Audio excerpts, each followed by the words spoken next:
Hello dear students, welcome to the Gateway classes. My name is Gulshan Kumar और मैं आपको पढ़ा रहा हूं discrete structure and theory of logic DSTL. और आज स्टार्ट करेंगे unit 2 function and Boolean algebra. आज यूनिट 2 का बेसिक लेक्चर है और इंपॉर्टेंट लेक्चर है। आज के लेक्चर में हम यूनिट 2 के दो टॉपिक कवर करेंगे, definition of function and classification of function. दोनों टॉपिक को डिटेल में पढ़ेंगे, इनके ऊपर बेस्ड इंपॉर्टेंट क्वेश्चन सॉल्व करेंगे और AKTU के PYQ सॉल्व करेंगे। लेक्चर को स्टार्ट करने से पहले यूनिट 2 का सिलेबस देख लेते हैं। यूनिट 2 के अंदर दो चैप्टर हैं। फर्स्ट चैप्टर है फंक्शन और सेकंड चैप्टर है बुलियन अलजेब्रा। हम पहले फंक्शन को कंप्लीट करेंगे और उसके बाद बुलियन अलजेब्रा को कंप्लीट करेंगे। हम सिलेबस के एक एक टॉपिक को डिटेल में पढ़ेंगे, उनके ऊपर बेस्ड इंपॉर्टेंट क्वेश्चन सॉल्व करेंगे, AKTU के PYQ सॉल्व करेंगे। मैं आपको पूरी यूनिट बहुत आसान तरीके से एक्सप्लेन करूंगा, बस आपको मेरे साथ साथ क्वेश्चन प्रैक्टिस करने हैं। पूरा का पूरा कंटेंट एग्जाम ओरिएंटेड कंटेंट होगा, सीक्वेंस में होगा, सिस्टमैटिक होगा और बहुत सिंपल लैंग्वेज में होगा। अगर आप मेरे साथ गेटवे क्लासेस एप्लीकेशन पर पढ़ते हैं तो आपको अलग से कुछ और पढ़ने की जरूरत नहीं पड़ेगी और आप अपने कॉलेज एग्जाम में और यूनिवर्सिटी एग्जाम में बहुत अच्छे नंबर स्कोर करेंगे। तो एक बार देख लेते हैं कि कौन से चैप्टर से यूनिवर्सिटी एग्जाम में कितने क्वेश्चन आते हैं। तो ध्यान दीजिएगा, फर्स्ट चैप्टर है फंक्शन। यहां से यूनिवर्सिटी एग्जाम में एक 7 मार्क्स का क्वेश्चन कंफर्म आएगा और इसके साथ में एक 2 मार्क्स का क्वेश्चन भी आ सकता है। क्लियर है? अब 7 मार्क्स का क्वेश्चन यहां पर किस टॉपिक से आएगा? तो देखिए 7 मार्क्स का जो क्वेश्चन आता है वो या तो क्लासिफिकेशन ऑफ फंक्शन का आता है या फिर कंपोजिशन ऑफ फंक्शन का आता है। ये दोनों टॉपिक यहां पर इंपॉर्टेंट है 7 मार्क्स के लिए। और 2 मार्क्स का जो क्वेश्चन है वो किसी भी टॉपिक से आ सकता है। क्लियर है? चलिए अब बात करते हैं बुलियन अलजेब्रा की। बुलियन अलजेब्रा से दो 7 मार्क्स के क्वेश्चन कंफर्म आएंगे। 7 मार्क्स के दो क्वेश्चन कंफर्म आएंगे और इनके साथ में एक 2 मार्क्स का क्वेश्चन भी आ सकता है। अब कौन से टॉपिक से 7 मार्क्स के क्वेश्चन आते हैं ये एक बार देख लेते हैं। देखिए बुलियन अलजेब्रा के अंदर जो लास्ट वाला टॉपिक है ये मोस्ट इंपॉर्टेंट टॉपिक है, कार्नोट मैप मतलब के मैप, वेरी वेरी इंपॉर्टेंट। और यहां से इस टॉपिक से कम एक क्वेश्चन तो 7 मार्क्स का कंफर्म आएगा, लेकिन मैक्सिमम टाइम यहां से दो क्वेश्चन आते हैं 7 मार्क्स के। तो अगर दो क्वेश्चन 7 मार्क्स के यहां से आ गए तो और कहीं से नहीं आएगा और कहीं से फिर 2 मार्क्स का आएगा। क्लियर है? और अगर यहां से एक 7 मार्क्स का क्वेश्चन आया तो फिर जो दूसरा 7 मार्क्स का क्वेश्चन होगा वो यहां से भी हो सकता है और यहां से भी हो सकता है। तो अब आपको समझ में आ गया होगा कि यूनिट 2 के अंदर कौन से चैप्टर से कितने क्वेश्चन आएंगे। यूनिट नंबर 2 छोटी यूनिट है और आसान यूनिट है। आप इस यूनिट को कम समय में अच्छे से तैयार कर सकते हैं और एग्जाम में अच्छे मार्क्स स्कोर कर सकते हैं। एक और इंपॉर्टेंट चीज, यूनिट 2 को स्टार्ट करने से पहले आपको यूनिट नंबर 1 को कंप्लीट करना चाहिए, क्योंकि यूनिट नंबर 2 यूनिट नंबर 1 के ऊपर बेस्ड है। अगर आप यूनिट 1 के बाद यूनिट 2 को स्टार्ट करेंगे तो आपको बहुत आसानी के साथ सब कुछ समझ में आएगा, लेकिन अगर आप डायरेक्ट यूनिट 2 को स्टार्ट करेंगे तो शायद आपको थोड़ी सी दिक्कत होगी समझने में। क्लियर है ना? अगर आप अपनी पढ़ाई को और बेहतर तरीके से करना चाहते हैं तो आप गेटवे क्लासेस एप्लीकेशन पर एनरोल कर सकते हैं। गेटवे क्लासेस एप्लीकेशन पर CS, electrical, electronics, mechanical, civil और इनकी अलाइड ब्रांचेस के कोर्सेज अवेलेबल हैं for new session 2026-27। BTech third year के लिए सेम 5 और सेम 6 का कॉम्बो पैक अवेलेबल है। कॉम्बो पैक के अंदर आपको video lecture, PDF notes, AKTU PYQs, most important question, मतलब पूरा का पूरा एग्जाम ओरिएंटेड कंटेंट और हाई क्वालिटी का कंटेंट आपको एक ही जगह पर मिल जाएगा। सिमिलरली बीटेक सेकेंड ईयर के लिए उड़ान बैच 2.0 अवेलेबल है फॉर न्यू सेशन 2026-27 और इसके अंदर भी आपको पूरा का पूरा कंटेंट एग्जाम ओरिएंटेड मिलेगा और हाई क्वालिटी का मिलेगा। अब बात करते हैं फर्स्ट ईयर की। फर्स्ट ईयर के लिए आरंभ बैच 2.0 अवेलेबल है। और इस बैच के अंदर आपको लेटेस्ट सिलेबस मिलेगा। मतलब जैसा कि आप जानते हैं कि न्यू सेशन 2026-27 में फर्स्ट ईयर का जो सिलेबस है वो चेंज होगा, फर्स्ट ईयर का सिलेबस चेंज होगा। तो जो आपका लेटेस्ट सिलेबस है, तो लेटेस्ट सिलेबस के अकॉर्डिंग आपको इसमें पूरा का पूरा कंटेंट एक ही जगह पर मिलेगा। पूरा कंटेंट एग्जाम ओरिएंटेड होगा और हाई क्वालिटी का होगा। तो कोर्स में जब आप एनरोल करेंगे तो वहां पर आप कूपन चेक कर सकते हैं। अगर कोई कूपन अवेलेबल है तो आप उसको अप्लाई करके डिस्काउंट भी ले सकते हैं। अब लेक्चर को स्टार्ट करते हैं और आज के लेक्चर में सबसे पहले हमें फंक्शन की डेफिनेशन को समझना है। तो चलिए स्टार्ट करते हैं। ध्यान दीजिएगा, फंक्शन, हमें फंक्शन को समझना है कि फंक्शन क्या है। यूनिट नंबर 1 के अंदर हम रिलेशन को डिटेल में पढ़ चुके हैं, रिलेशन को डिटेल में पढ़ चुके हैं और कुछ स्पेशल टाइप की रिलेशन को हम फंक्शन कहते हैं। इसका मतलब यह है function is also a relation. बात समझ में आ रही है? तो फंक्शन को समझने के लिए हमें यहां पर दो नॉन एम्प्टी सेट लेने पड़ेंगे। तो मैंने यहां पर दो नॉन एम्प्टी सेट को ले लिया है, सेट ए और सेट बी। दोनों के दोनों नॉन एम्प्टी सेट हैं। Let A and B are two non empty set. Non empty set का मतलब है कि सेट के अंदर एलिमेंट होने चाहिए। क्लियर है? अब आगे देखिए। नाउ अ फंक्शन एफ। अब ध्यान देना, देखो यूनिट 1 में हमने रिलेशन को पढ़ा था। क्या पढ़ा था? रिलेशन। और फंक्शन इज ऑल्सो रिलेशन। तो रिलेशन को हम कैसे लिखते थे? R is a relation from set A to set B. Relation को ऐसा ही लिखते थे ना, R is a relation from set A to set B. Function is also a relation, तो इसका मतलब फंक्शन को भी ऐसे ही लिखेंगे, बस डिफरेंस क्या आएगा कि आर की जगह एफ आ जाएगा। तो इसका मतलब क्या है? इसका मतलब यह है कि f is a function from set A to set B। और वही चीज यहां पर लिखी है। अब फंक्शन इज अ रिलेशन और mapping from set A to set B। अब हमें यहां पर समझना क्या है? देखो ये तो हमें समझ में आ गया कि function is also a relation, लेकिन हमें यह समझना है कि किस टाइप की रिलेशन को हम फंक्शन कहते हैं। तो ध्यान दीजिएगा, सच दैट, अब इसके आगे कंडीशन लिखी है। कौन सी कंडीशन लिखी है? वो कंडीशन लिखी है जिससे हमें पता चलेगा कि किस टाइप की रिलेशन को हम फंक्शन कहते हैं। तो ध्यान दीजिएगा, कंडीशन क्या है? Such that each and every element of A, यहां पर जो सेट ए है उसकी बात हो रही है। Each and every element of set A, जैसे यहां पर ये सेट ए है तो इसका each and every element of A is related to exactly one element of set B. इसका मतलब यह है कि सेट ए का each and every element related होना चाहिए सेट बी के केवल एक एलिमेंट से, एग्जैक्टली वन एलिमेंट। कैसे? मैं आपको करके दिखाता हूं। जैसे ये हमारा पहला एलिमेंट है x1, तो ये x1, x2, x3, ये तीनों के तीनों एलिमेंट सेट बी के एलिमेंट से रिलेटेड होने चाहिए। कंडीशन ये है कि एक एलिमेंट केवल एक ही एलिमेंट के साथ रिलेट कर सकता है, एक एलिमेंट दो एलिमेंट के साथ रिलेट नहीं कर सकता है। जैसे x1 है तो ये केवल एक के साथ रिलेट कर सकता है, आप इसको किसी के साथ भी रिलेट करा दो। मान लीजिए x1 जो है fx1 से क्या कर रहा है? रिलेट कर रहा है। अब ये x1 अगर fx1 से कर रहा है तो अब ये fx2 या किसी और से नहीं कर सकता, क्योंकि वहां पर लिखा है एग्जैक्टली वन। तो एक एलिमेंट केवल एक ही एलिमेंट के साथ क्या कर सकता है? रिलेट कर सकता है। अब दूसरा एलिमेंट है x2, मान लेते हैं ये रिलेट कर रहा है fx2 से। ये किससे रिलेट कर रहा है? fx2 से रिलेट कर रहा है। बोलो बात समझ में आ रही है? क्लियर है? अब यहां पर ध्यान दो, x2 किससे रिलेट कर रहा है? fx2 से कर रहा है, तो मतलब एक ही एलिमेंट के साथ रिलेट कर रहा है। बोलो बात समझ में आ रही है? ठीक है।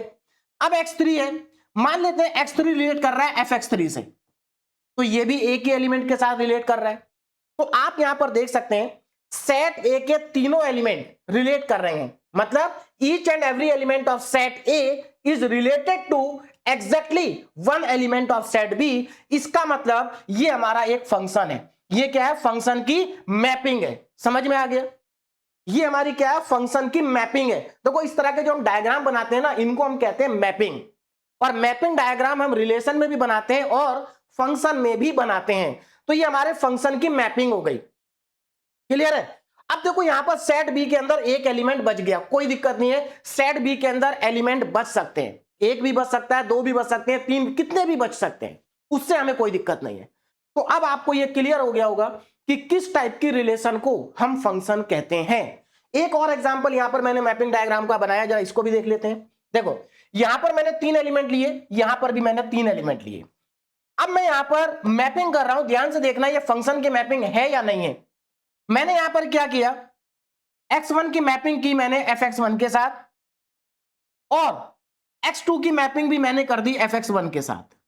बोलो बात समझ में आ रही है, क्लियर है। यहां पर आप इस चीज पर मत जाओ कि ये x2 है ये fx1 है, x2 तो सर इधर है, इससे हमें ज्यादा मतलब नहीं है, हमें यह देखना है कि किसकी मैपिंग किसके साथ हो रही है। अब ध्यान से देखो, x1 की मैपिंग fx1 के साथ हो रही है, इसका मतलब x1 की मैपिंग एक एलिमेंट के साथ हो रही है, x2 की मैपिंग भी एक ही एलिमेंट के साथ हो रही है। अगर मैं आपसे पूछूं कि बताओ x1 की मैपिंग कितने एलिमेंट के साथ हो रही है, तो एक के साथ हो रही है। इसकी मैपिंग किसके साथ हो रही है, कितनों के साथ हो रही है, एक के साथ हो रही है। या हम इसको ऐसे भी बोल सकते हैं कि x1 कितने एलिमेंट के साथ रिलेट कर रहा है, एक के साथ कर रहा है। x2 भी कितने के साथ कर रहा है, एक के साथ कर रहा है। इसका मतलब हमारी जो कंडीशन है वो पूरी हो रही है। और x2 मान लेते हैं रिलेट कर रहा है fx3 के साथ। तो अब मुझे ये बताओ क्या ये फंक्शन है, बिल्कुल फंक्शन है। देखो कंडीशन सेटिस्फाई हो रही है, each and every element of set A का each and every element related है exactly one element of set B, exactly one element of set B. तो अब आपको क्लियर हो गया होगा कि ये भी फंक्शन की मैपिंग है और ये भी फंक्शन की मैपिंग है। अगर मैं यहां पर ऐसा कर देता, ध्यान दीजिएगा, अगर मैं मान लीजिए ऐसा कर देता, देखो अगर मैं ऐसा कर देता, x1 fx1 के साथ मैप कर रहा है, रिलेट कर रहा है, और जो x2 है ये हमारा fx2 के साथ भी रिलेट कर रहा है और fx3 के साथ भी रिलेट कर रहा है, तो अब ये फंक्शन नहीं है। फंक्शन क्यों नहीं है, क्योंकि x2 दो एलिमेंट के साथ रिलेट कर रहा है और ये फंक्शन में अलाउ नहीं है, क्योंकि फंक्शन क्या कहता है कि केवल एक के साथ करना चाहिए, तो ये फंक्शन की मैपिंग नहीं है। तो अब आपको समझ में आ गया होगा कि फंक्शन की मैपिंग को कैसे बनाते हैं, क्लियर है। अच्छा फंक्शन में और रिलेशन में डिफरेंस क्या है, अब तो आपको क्लियर हो गया होगा। भाई रिलेशन में क्या होता है, रिलेशन में एक एलिमेंट कितने एलिमेंट के साथ भी रिलेट कर सकता है, कोई दिक्कत नहीं है। और रिलेशन के अंदर सेट ए के अंदर कोई एलिमेंट खाली भी रह सकता है, मतलब ऐसा एलिमेंट हो सकता है जिसकी कोई इमेज ना हो या जिसका कोई रिलेशन ना हो सेट बी के साथ, क्लियर है। रिलेशन में सब पॉसिबल है, लेकिन फंक्शन में ऐसा नहीं है। फंक्शन में क्या है, फंक्शन में each and every element of A is related to exactly one element of B, तब हम उसको क्या कहेंगे, फंक्शन कहेंगे। अब यहां पर एक और चीज समझिए, देखिए यहां पर नोट करके भी लिखा मैंने, fx1 is called image of x1। अब जैसे यहां पर आ जाओ, ये x1 है, x1 किसके साथ रिलेट कर रहा है, fx1 के साथ, तो हम क्या कहेंगे कि जो fx1 है ये x1 की इमेज है। बोलो बात समझ में आ रही है। fx2 x2 की इमेज है, fx3 x3 की इमेज है। और अगर हम उल्टा देखें, देखो fx1 इमेज है x1 की, लेकिन x1 प्री इमेज है fx1 की, तो इधर वाले जो एलिमेंट होते हैं ये प्री इमेज होती हैं और इधर वाले एलिमेंट को हम कहते हैं इमेज। तो ये भी इमेज है, ये भी इमेज है, ये भी इमेज है, ये इमेज नहीं है क्योंकि रिलेट नहीं कर रहा ना, तो इमेज है, इमेज इमेज, और ये क्या है, प्री इमेज। बोलो बात समझ में आ रही, ये तीनों प्री इमेज और ये इमेज, बात समझ में आ रही। तो क्या हम ये कह सकते हैं कि फंक्शन के अंदर एक एलिमेंट की केवल एक ही इमेज होगी, एक एलिमेंट की दो इमेज नहीं हो सकती। हां ऐसा हो सकता है कि दो या दो से ज्यादा एलिमेंट की एक इमेज आ जाए, जैसे यहां पर दो एलिमेंट की सेम इमेज है, तो दो या दो से ज्यादा एलिमेंट की एक कॉमन इमेज हो सकती है, लेकिन एक एलिमेंट की एक से ज्यादा इमेज नहीं हो सकती फंक्शन के अंदर। और यही देखो मैंने यहां पर लिखा भी है कंक्लूजन में कि every function is a relation, ध्यान दीजिएगा। अच्छा यहां पर देखो, those relation in which each and every element of set A has unique image in set B, ये फंक्शन की दूसरी डेफिनेशन हो गई, है ना, कि ऐसी रिलेशन को हम फंक्शन कह सकते हैं जिसमें केवल यूनिक इमेज हो, है ना, सेट ए के ईच एंड एवरी एलिमेंट की क्या हो, यूनिक इमेज हो, उसको हम क्या कह सकते हैं, फंक्शन कह सकते हैं। एक और यहां पर इंपॉर्टेंट कंक्लूजन लिखा हुआ है कि every function is a relation, जितने भी फंक्शन होते हैं सब रिलेशन है, but every relation is not a function, every relation function नहीं है। और ये यहां से क्लियर भी हो गया, बात समझ में आ रही? भाई रिलेशन में क्या होता है, रिलेशन में एक एलिमेंट एक से ज्यादा एलिमेंट के साथ रिलेट कर सकता है, फंक्शन में नहीं कर सकता। बात समझ में आ रही है? और रिलेशन के अंदर सेट ए का एलिमेंट खाली भी रह सकता है लेकिन फंक्शन में नहीं रह सकता। तो function is always a relation but relation is not always a function. Clear है? अब आगे मैंने फंक्शन के लिए कुछ मैपिंग डायग्राम बनाए हैं। आपको इन डायग्राम को देख करके यह बताना है कि कौन सा डायग्राम फंक्शन का है और कौन सा फंक्शन का नहीं है। ध्यान से देखे जरा, क्या यह फंक्शन की मैपिंग है? तो अगर आप अब देखो, मैं यहां पर जो आगे वर्ड यूज करूंगा ना, वो मैं ज्यादातर यूज करूंगा इमेज और प्री इमेज का, इमेज का और प्री इमेज का। बोलो बात समझ में आ रही है? तो हमेशा याद रखना, एलिमेंट की इमेज हमेशा यूनिक होती है। क्या होती है? यूनिक। लेकिन प्री इमेज यूनिक नहीं होती। देखो यहां पर अगर आप fx1 की प्री इमेज देखेंगे तो fx1 की प्री इमेज 2 है। कितनी प्री इमेज है? 2 है। तो फंक्शन में इमेज यूनिक होती है, प्री इमेज यूनिक नहीं होती है। मतलब प्री इमेज 2 या 2 से ज्यादा भी हो सकती है, एक भी हो सकती है, 2 हो सकती है, 2 से ज्यादा भी हो सकती है। अब यहां पर आ जाओ, क्या ये फंक्शन की मैपिंग है? बिल्कुल ये फंक्शन की मैपिंग है। क्यों? क्योंकि सेट ए का each and every element related है सेट बी के एलिमेंट से। और अगर आप ध्यान से देखें तो एक एलिमेंट की केवल एक ही इमेज है, तो यूनिक इमेज है। इसका मतलब ये फंक्शन है। तो जो फंक्शन है उसको मैं टिक कर रहा हूं, ये हमारा फंक्शन है। बोलो बात समझ में आ गई? इधर आ जाते हैं, क्या ये फंक्शन की मैपिंग है? चेक करते हैं। देखो यहां पर each and every element related to set B element. अब यहां पर देखो इमेज किसकी कितनी है, इसकी एक इमेज है, इसकी भी एक ही इमेज है और इसकी भी एक ही इमेज है। मतलब तीनों एलिमेंट की यूनिक इमेज है। इसका मतलब ये भी फंक्शन है। ठीक है, इधर आ जाते हैं। अगर आप इसको ध्यान से देखें तो यहां पर सेट ए का each and every element related है सेट बी के एलिमेंट से। अब इमेज चेक करते हैं, इसकी भी एक इमेज है, इसकी भी एक ही इमेज है, इसकी भी एक ही इमेज है और इसकी इमेज भी एक है। मतलब सभी एलिमेंट की यूनिक इमेज है। बात समझ में आ रही है? सभी एलिमेंट की क्या है? यूनिक इमेज है। इसका मतलब ये फंक्शन है। अच्छा एक और चीज, प्री इमेज को चेक करते हैं। ये तीनों के तीनों फंक्शन है। यहां पर प्री इमेज भी यूनिक है, यहां पर प्री इमेज भी यूनिक है, लेकिन यहां पर प्री इमेज यूनिक नहीं है। तो प्री इमेज का यूनिक होना जरूरी नहीं है। प्री इमेज एक से ज्यादा भी हो सकती है, इमेज केवल एक होगी। आगे चलते हैं, इसको देखो जरा ध्यान से। देखो सेट ए के 3 एलिमेंट है, तीनों एलिमेंट सेट बी के एलिमेंट से रिलेटेड है। 1 की भी एक ही इमेज है, 2 की भी एक ही इमेज है और 3 की भी एक ही इमेज है। इसका मतलब ये फंक्शन है। लेकिन अगर आप प्री इमेज की बात करेंगे तो ए की 3 प्री इमेज है। बात समझ में आ रही है? तो ये क्या फंक्शन है। और मैं आपको बताता हूं ये कौन सा फंक्शन है। आप लोग बहुत ज्यादा इसको डिटेल बहुत पढ़ते हैं। इसको हम कहते हैं, ऐसे फंक्शन को हम कहते हैं कांस्टेंट फंक्शन। जैसे मान लीजिए मैंने यहां पर लिखा fx इज इक्वल टू ए, मैंने ये लिख दिया, तो ये कैसा फंक्शन है? ये कांस्टेंट फंक्शन है। क्यों? क्योंकि आप यहां पर x की जगह कुछ भी पुट करो, इस फंक्शन की वैल्यू a रहेगी। तो सेम चीज यहां पर है, आप x की जगह 1 पुट करोगे तब भी वैल्यू a आएगी, 2 पुट करोगे a आएगा, 3 पुट करोगे a आएगा। तो ऐसे फंक्शन को हम कहते हैं कांस्टेंट फंक्शन, जिसमें आउटपुट हमेशा क्या रहता है? सेम रहता है।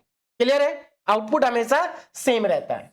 अब आगे देखो, इस मैपिंग को देखो जरा ध्यान से, क्या ये फंक्शन की मैपिंग है?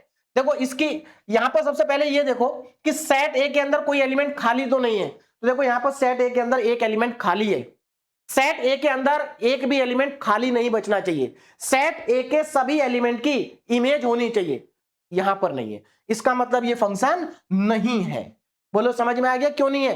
क्योंकि इसकी कोई इमेज नहीं है। बात समझ में आ गई? इसको देखो जरा ध्यान से, अगर आप यहां पर चेक करो तो क्या सेट ए के तीनों एलिमेंट की इमेज उधर है। ठीक है, अब हमें यह देखना क्या यूनिक इमेज है। देखो इसकी तो यूनिक है, लेकिन 2 की 2 इमेज है, एक बी है और एक सी है, तो ये फंक्शन नहीं है क्योंकि इसकी इमेज 2 है। देखो इसकी 2 इमेज थी इसलिए ये फंक्शन नहीं है, इधर एक एलिमेंट खाली बचा था इसलिए ये फंक्शन नहीं है। तो अब आपको अच्छे से समझ में आ गया होगा कि फंक्शन की मैपिंग कैसी होती है। एक और पॉइंट यहां पर हम समझ लेते हैं जो मैंने इधर लिखा हुआ है। देखो यहां पर मैंने 3 रिलेशन को लिखा है, ये तीनों क्या है? रिलेशन है। तीनों क्या है? रिलेशन है। हमें ये चेक करना है कि इन तीनों में से फंक्शन कौन सा है। देखो मैपिंग डायग्राम से तो हमें चेक करना आ गया, मैपिंग डायग्राम से हमें चेक करना आ गया, लेकिन अब मैंने यहां पर तीन रिलेशन को लिखा है, हमें यह चेक करना है कि इन तीनों में से कौन सा फंक्शन है और कौन सा फंक्शन नहीं है। तो चेक करते हैं। देखो पहले वाले की बात करते हैं, क्या ये फंक्शन है? बिल्कुल फंक्शन है। क्यों? क्योंकि अच्छा एक और चीज मैं आपको यहां पर समझा दूं, जो सेट ए के एलिमेंट होते हैं इनको हम कहते हैं इनपुट। सेट ए के एलिमेंट को हम क्या कहते हैं? इनपुट। मतलब जो प्री इमेज होती है वो इनपुट होते हैं, और जो इमेज होती है ये होता है हमारा फंक्शन का आउटपुट। तो इमेज क्या होता है? फंक्शन का आउटपुट। और प्री इमेज क्या होता है? फंक्शन का इनपुट। तो ये फंक्शन का इनपुट है और ये फंक्शन का आउटपुट है। फंक्शन का आउटपुट ये नहीं है, ये दोनों फंक्शन का आउटपुट है।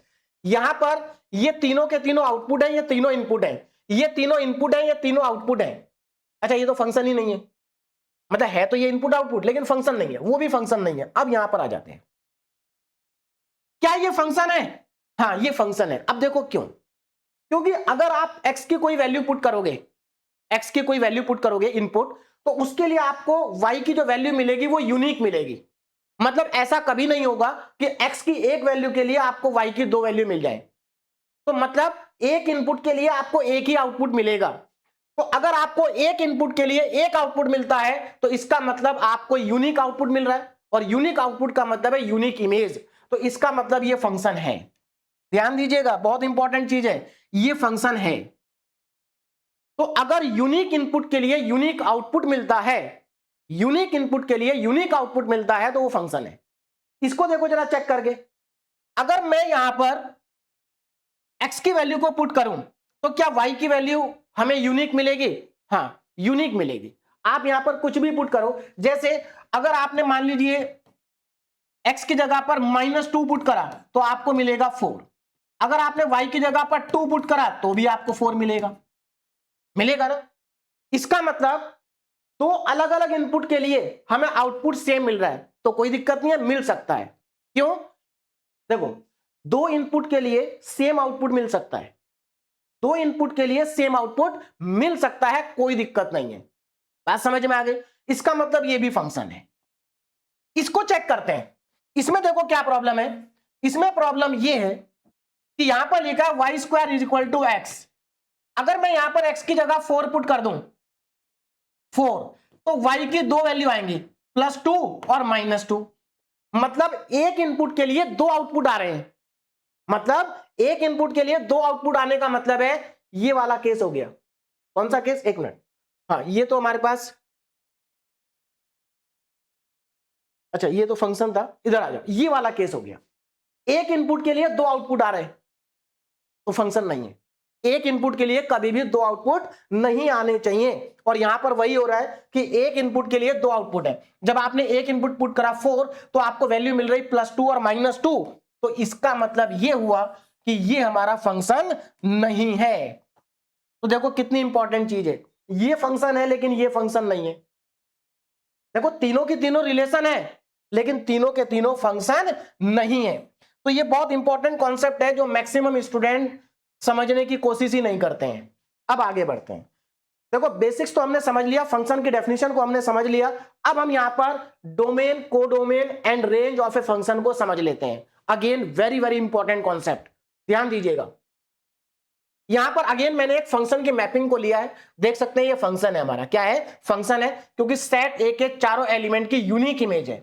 ठीक है, अब यहां पर समझते हैं कि डोमेन क्या होता है, कोडोमेन क्या होता है। देखो डोमेन का मतलब क्या होता है? इनपुट। डोमेन का मतलब क्या होता है? इनपुट। और रेंज का मतलब क्या होता है? आउटपुट। क्लियर है? चलिए, तो डोमेन का मतलब है इनपुट, और इनपुट जो होता है वो हमेशा सेट ए के एलिमेंट होते हैं, सेट ए के एलिमेंट। तो सेट ए के अंदर जितने भी एलिमेंट लिखे हैं वो सब हमारा डोमेन है। क्या है? डोमेन। बोलो बात समझ में आ गई? ठीक है। सेट बी के अंदर जितने भी एलिमेंट लिखे हैं वो कोडोमेन है। देखो सेट ए के सारे एलिमेंट क्या? डोमेन है, 1 2 3 4। और सेट बी के सभी एलिमेंट क्या? कोडोमेन है, ABCDE। अब बात करते हैं रेंज की। रेंज होता है आउटपुट। रेंज क्या होता है? आउटपुट। आउटपुट मतलब इमेज। तो अब यहां पर देखो आप, क्या ई हमारा आउटपुट है? क्या ई हमारा आउटपुट नहीं है? आउटपुट हमारा ए है, बी है, सी है और डी है। इसका मतलब इन चारों का जो सेट होगा, इन चारों का जो सेट होगा वो हमारी रेंज होगी। तो अब आपको रेंज में और कोडोमेन में डिफरेंस समझ में आ गया होगा। तो रेंज में क्या क्या आएगा, ए बी सी डी। तो इंपॉर्टेंट पॉइंट क्या है, इंपॉर्टेंट पॉइंट ये है कि जो रेंज होती है वो कोडोमेन का सबसेट होती है हमेशा। Range is always a subset of codomain. तो ये यहां पर इंपॉर्टेंट पॉइंट है। तो आपको ये तीनों चीज समझ में आ गई होंगी, इंपॉर्टेंट है, इनके ऊपर बेस्ड अभी हम क्वेश्चन भी सॉल्व करेंगे। नाउ एक नोट और यहां पर लिखा है कि अगर सेट ए के अंदर m एलिमेंट है और सेट बी के अंदर n एलिमेंट है, then the total number of possible function from A to B. तो टोटल फंक्शन कितने बनाए जा सकते हैं, तो इसका फॉर्मूला है n की पावर m। इस फॉर्मूले के ऊपर बेस्ड क्वेश्चन जनरली एकेटी यूनिवर्सिटी में नहीं आता है ना, लेकिन अगर आप किसी एग्जाम की तैयारी कर रहे हैं, कॉम्पिटिटिव एग्जाम की, जैसे कि गेट हो गया, तो वहां पर इसके ऊपर बेस्ड बहुत बार क्वेश्चन आ चुके हैं। क्लियर है, आगे बढ़ते हैं। अब एक क्वेश्चन सॉल्व करते हैं डोमेन और रेंज के ऊपर बेस्ड, और ये क्वेश्चन एकेटी यूनिवर्सिटी में आ चुका है 2025-26। एक चीज मैं यहां पर आपको क्लियर कर दूं, देखिए जो डोमेन और कोडोमेन और रेंज की बात है, ये हमें बहुत ज्यादा डिटेल में नहीं पढ़ना है, इसको हमें बहुत ज्यादा डिटेल में नहीं पढ़ना है। इसके ऊपर बेस्ड अगर कोई क्वेश्चन आएगा तो एकदम सिंपल क्वेश्चन आएगा, डायरेक्ट क्वेश्चन आएगा, जैसा कि यहां पर लिखा हुआ है। ये क्वेश्चन अभी आया था 2025-26 में, 2 मार्क्स का क्वेश्चन है, बहुत बड़ा क्वेश्चन नहीं है, ध्यान दीजिएगा। Find the domain and range of the function. हमें इस फंक्शन के डोमेन और रेंज निकालनी है। देखो डोमेन का मतलब होता है इनपुट और रेंज का मतलब होता है आउटपुट। बोलो बात समझ में आ रही है? अब आप इसको डायरेक्ट देख करके बता सकते हैं कि इसके डोमेन और रेंज क्या होगी। डोमेन का मतलब है इनपुट। अब मुझे आप ये बताओ, मैं एक्स की जगह पर कौन कौन सी वैल्यू पुट कर सकता हूं? क्या कोई एक्स की ऐसी वैल्यू है जिसके लिए फंक्शन हमारा नॉट डिफाइन हो जाए? तो एक्स की कोई ऐसी वैल्यू नहीं है जिसके लिए फंक्शन नॉट डिफाइन हो। इसका मतलब एक्स की जगह पर मैं कोई भी रियल नंबर पुट कर सकता हूं। तो इस फंक्शन की जो डोमेन है वो रियल नंबर है। बोले बात समझ में आ गई? अभी मैं आपको पूरा कॉन्सेप्ट भी समझाऊंगा, अभी मैं आपको डायरेक्ट समझा रहा हूं। अब बात करते हैं रेंज की। रेंज का मतलब है कि इसका आउटपुट क्या आएगा।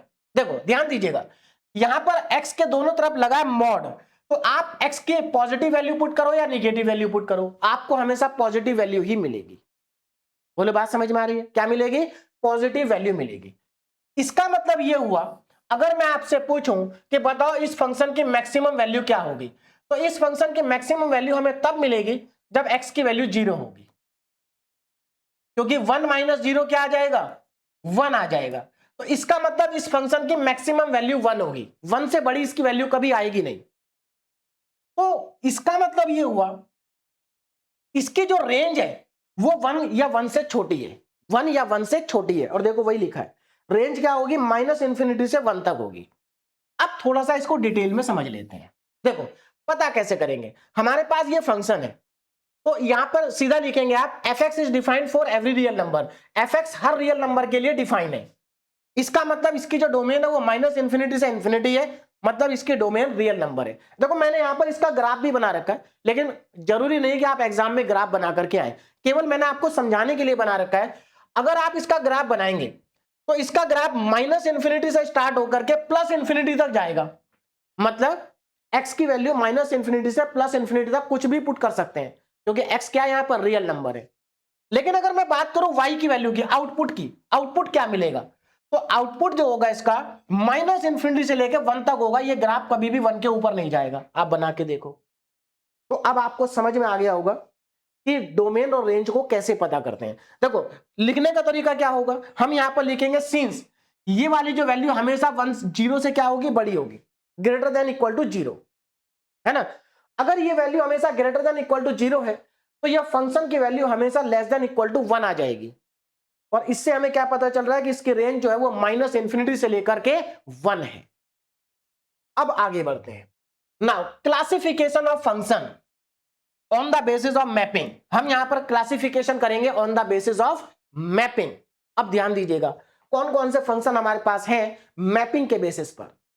पहला है 1-1 फंक्शन, जिसको हम इंजेक्टिव फंक्शन भी कहते हैं, या 1-to-1 फंक्शन भी हम इसको कह सकते हैं। 1-to-1 1-1 फंक्शन क्या होता है अभी थोड़ी देर के बाद समझ लेंगे। मैनी वन फंक्शन, देखो अगर कोई फंक्शन 1-1 नहीं है तो वो 100% मैनी वन होगा। क्लियर है?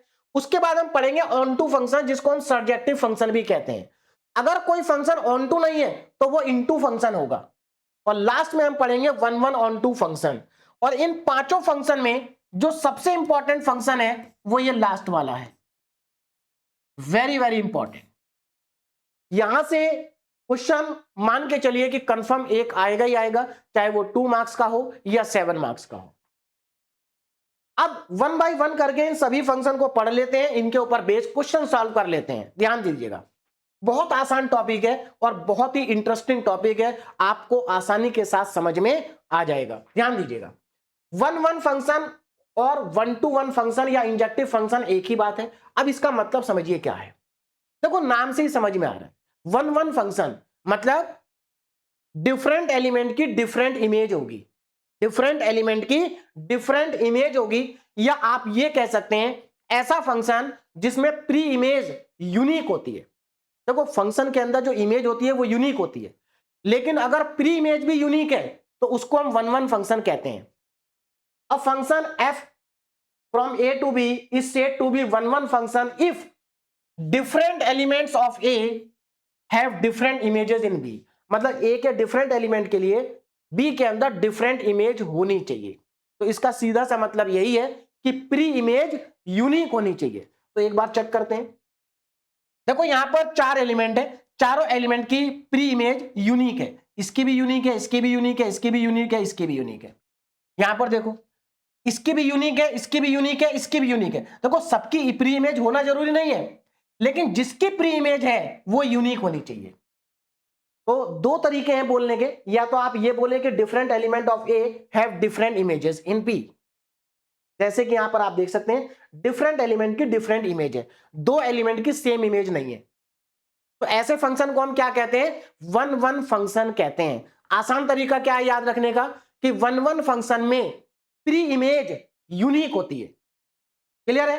चलिए, अब क्वेश्चन जब एग्जाम में आएगा तो वहां पर क्या करना होगा, वहां पर आपको एक फंक्शन गिवन होगा और आपसे कहा जाएगा कि चेक करो कि गिवन फंक्शन 1 1 है या नहीं है। तो कैसे चेक करेंगे, अब जरा ध्यान दीजिएगा। Function is 1 1 if and only if. तो चेक करने का तरीका क्या है, आपको फंक्शन, क्वेश्चन के अंदर एक फंक्शन गिवन होगा एफ एक्स, आप क्या करेंगे, x की जगह पर x1 पुट करेंगे और उसके बाद x की जगह पर x2 पुट करेंगे और दोनों को इक्वेट कर देंगे। इक्वेट करने के बाद, इक्वल रखने के बाद, अब इन दोनों को आप सिंप्लीफाई करेंगे। अगर सिंप्लीफाई करने के बाद, ध्यान दीजिएगा, अगर सिंप्लीफाई करने के बाद x1 इक्वल टू x2 आ जाता है तो फंक्शन 1 1 होगा। फंक्शन क्या होगा, 1 1 होगा। और यहां पर जो x1 x2 है ये आपको हमेशा सेट ए के अंदर से लेने हैं, ये सेट ए के एलिमेंट होने चाहिए। तो बहुत आसान है, आपको क्वेश्चन स्टार्ट कैसे करना है, fx1 इक्वल टू fx2 से स्टार्ट करना है, इसको सिंप्लीफाई करना है। अगर सिंप्लीफाई करके x1 इक्वल टू x2 आ जाता है तो फंक्शन हमारा 1 1 होगा, और अगर नहीं आता है तो फंक्शन 1 1 नहीं होगा, और अगर फंक्शन 1 1 नहीं होगा तो 100% मैनी 1 होगा। बोलो बात समझ में आ रही है? क्लियर है? दोनों डायग्राम भी आपको समझ में आ गए होंगे, दोनों में प्री इमेज क्या है, यूनिक है। नोट करके एक पॉइंट मैंने नीचे लिखा है, अगर सेट ए के अंदर m एलिमेंट है और सेट बी के अंदर n एलिमेंट है, then total number of 1 1 function कितने होंगे, n factorial upon n minus m factorial. तो अगेन ये फॉर्मूला कॉम्पिटिटिव एग्जाम के लिए इंपॉर्टेंट है ना, याद रखना। कभी कभी यूनिवर्सिटी एग्जाम में भी पूछ लेते हैं इसके ऊपर बेस्ड क्वेश्चन 2 नंबर में। आगे बढ़ते हैं ना, अब बात करेंगे मैनी 1 की। सिंपल है, 1 1 में प्री इमेज यूनिक होती है, मैनी 1 में प्री इमेज यूनिक नहीं होगी, मतलब डिफरेंट एलिमेंट की डिफरेंट इमेजेस नहीं होंगी। वही चीज यहां पर लिखी है। A function f from a to b is said to be many one function if two or more element of set A have same image in set B। अगर सेट A के दो या दो से ज्यादा एलिमेंट की image same है तो वो मैनी वन फंक्शन होगा। या आप ऐसा भी कह सकते हैं, अगर प्री इमेज यूनिक नहीं है तो मैनी वन होगा। देखो इसकी इमेज 2 है, इसकी प्री इमेज 2 है, 2 और 3, तो मैनी वन है। यहां पर देखो इसकी प्री इमेज 2 है तो मैनी वन है। तो अगर प्री इमेज एक से ज्यादा है एक एलिमेंट की तो वो क्या हो गया, मैनी वन हो गया। या आप कह सकते हैं कि अगर सेट ए के 2 या 2 से ज्यादा एलिमेंट की इमेज सेम है तो वो भी क्या होगा, मैनी वन फंक्शन होगा। अब एग्जाम में जब आएगा तो कैसे प्रूव करेंगे? एग्जाम में आपको फंक्शन दिया जाएगा और आपसे कहा जाएगा कि चेक करो गिवन फंक्शन मेनी वन है या नहीं है। तो कैसे चेक करेंगे? अगेन सेम तरीका है, fx1 इक्वल टू fx2 रखेंगे, सिंप्लीफाई करेंगे। अगर सिंप्लीफाई करने के बाद ये दोनों नॉट इक्वल आ जाते हैं, x1 is not equal to x2, तो हमारा जो फंक्शन होगा वो मेनी वन होगा, है ना। तो अब हम ये डायरेक्ट कह सकते हैं, in other words function is many one if it is not one one. अगर कोई फंक्शन वन वन नहीं है तो 100% वो फंक्शन क्या होगा? मेनी वन होगा। आगे बढ़ते हैं, अब इनके ऊपर बेस्ड क्वेश्चन सॉल्व कर लेते हैं। पहला क्वेश्चन, अच्छा एक और चीज, एक और कॉन्सेप्ट मैं यहां पर आपको समझा देता हूं। देखिए जब हम मेनी वन फंक्शन की बात कर रहे हैं, मतलब ये फंक्शन वन वन नहीं है, तो हम अगर कोई ऐसी दो वैल्यू हमें मिल जाए, अगर हमें कोई दो ऐसी वैल्यू मिल जाए, अगर हमें कोई दो ऐसी वैल्यू मिल जाए जिस पर फंक्शन की वैल्यू सेम आ जाए, मतलब अगर हमें दो इनपुट ऐसे मिल जाते हैं जिन पर आउटपुट सेम है, तो वो फंक्शन मेनी वन होगा। जैसे यहां पर इन दोनों इनपुट के लिए आउटपुट सेम है, दो इनपुट के लिए आउटपुट सेम है, तो कभी कभी क्या करते हैं हम, कभी कभी हम क्या करते हैं, मेनी वन को चेक करने के लिए हम दो ऐसे इनपुट पुट करते हैं फंक्शन के अंदर जिसका आउटपुट सेम आता है, और ऐसा अगर हो जाता है तो हम कह देते हैं फंक्शन क्या है? मेनी वन है। अब इस फंक्शन क्वेश्चन को सॉल्व करते हैं। सो दैट द फंक्शन, ये हमारे पास फंक्शन है जो कि n से लेकर n तक डिफाइन है। अब यहां पर जरा ध्यान देना, बहुत सारे बच्चे ये जो लिखा रहता है ना क्वेश्चन के अंदर इस तरह से, इसको इग्नोर कर देते हैं, इस पर ध्यान ही नहीं देते, इस पर ध्यान ही नहीं देते। और जो बच्चे इस पर ध्यान नहीं देते हैं वो गलती कर देते हैं, क्योंकि फंक्शन के अंदर अगर आपने इसको इग्नोर कर दिया तो आप मान लीजिए कि आपने फंक्शन को पढ़ा ही नहीं। क्योंकि फंक्शन अगर आप पढ़ रहे हैं ना, तो ये जो लिखा होता है ना क्वेश्चन के अंदर इस तरह से, इस पर आपको फोकस करना ही पड़ेगा, नहीं तो आप क्वेश्चन गलत कर देंगे, आपको फंक्शन समझ में नहीं आएगा। बहुत इंपॉर्टेंट चीज है। अब जरा ध्यान दो कैसे, देखो अभी आपको दो तीन क्वेश्चन के बाद इसकी वैल्यू समझ में आ जाएगी। So that the function, function हमारा n से n तक डिफाइन है, n यहां पर क्या नेचुरल नंबर है, ध्यान रखना, गिवन बाई fx, ये हमारा फंक्शन है, इज वन वन फंक्शन। तो हमें ये शो करना है कि जो फंक्शन है वन वन है, क्या है? वन वन है। तो कैसे शो करेंगे? पहले आपने फंक्शन को लिखा, देखो सबसे पहले आप फंक्शन लिखेंगे, उसके बाद आप क्या करेंगे, देखो ध्यान देना, ये वाला जो सेट है ये डोमेन का है, इसका है डोमेन का, और ये वाला सेट किसका है? कोडोमेन का, कोडोमेन का। बोलो बात समझ में आ रही? आपको x1 x2 हमेशा डोमेन वाले सेट से लेने हैं। यहां पर तो दोनों ही n है इसलिए पता नहीं चल रहा है, लेकिन x1 x2 को हमेशा डोमेन वाले सेट में से लेंगे, ठीक है। उसके बाद आप fx1 equal to fx2 put कर देंगे। इसके बाद क्या करना है आपको, ये जो आपको फंक्शन दिया है इसमें x की जगह पर x1 रखना है, तो ये देखो x की जगह पर अगर आप x1 रखेंगे तो ये fx1 हो जाएगा, ये 2x1 हो जाएगा, तो fx1 की वैल्यू क्या होगी? 2x1 plus x3। उसके बाद fx2 में आप x2 रखेंगे तो इसकी वैल्यू क्या हो जाएगी? fx2 की 2x2 प्लस 3। बस अब इसको सिंप्लीफाई करना है।